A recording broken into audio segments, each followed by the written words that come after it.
tomto videu si ukážeme, ako použiť sadu štecov na tvár pod názvom Facelift, ktorá vám príde s kozmetickou taštičkou Angie.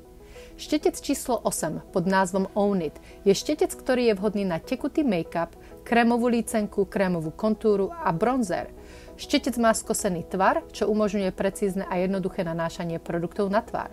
Aj pri tomto šteci odporúčame naniesť make-up najprv na ruku a z nej potom štecom na tvár. Tým sa vyhnete naneseniu príliš veľa make-upu naraz na tvár. Pri krémových produktoch môžete naniesť produkty priamo na štetec. Náš kontúrovací štetec číslo 9 pod názvom Multi-Talent vám nanesie tekutú kontúru presne tam, kde ju chcete. Žiadne šmuhy rozťahovaním produktu po tvári so skoseným štecom. Aby vaša tekutá kontúra vyzerala pekne, skúste tento náš štetec, ktorý má na vrchu štetín malú špičku, ktorou ďobkavými pohybmi zapracujete produkt nielen do rovna, ale aj do oblúka, aby ste si vytvorili okrúhle líčka. Bokmi šteca sa pekne dostanete aj na ostatné časti tváre, ktoré si potrebujete okonturovať. Na očné korektory a tekuté rozjasňovače máme pre vás náš štetec číslo 11. Perfect Under Eye. Jeho stredne veľká plocha výborne zapracuje produkty na každej veľkosti tváre. Tento štetec je zatiaľ jediný z našich štecov, ktorý nie je robený z mikrokryštálových vlákien, ale z klasických syntetických. To je z dôvodu pružnosti, aby štetiny dobre zapracovali produkty do jemnej pokožky v očnom okolí.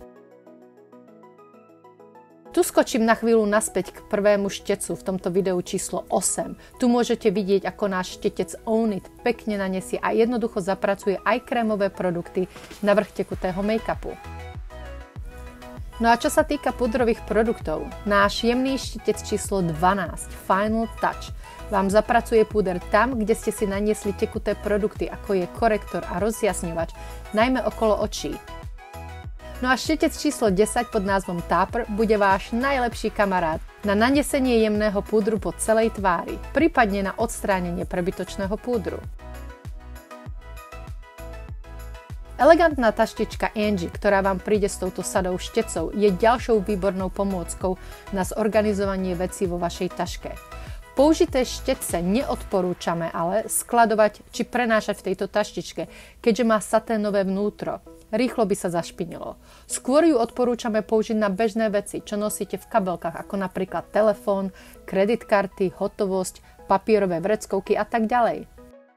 Na prenášanie a skladovanie make-upu ponúkame kozmetickú taštičku Goldie, ktorá je taktiež dostupná na našom e-shope a tá je zvnútra umývateľná.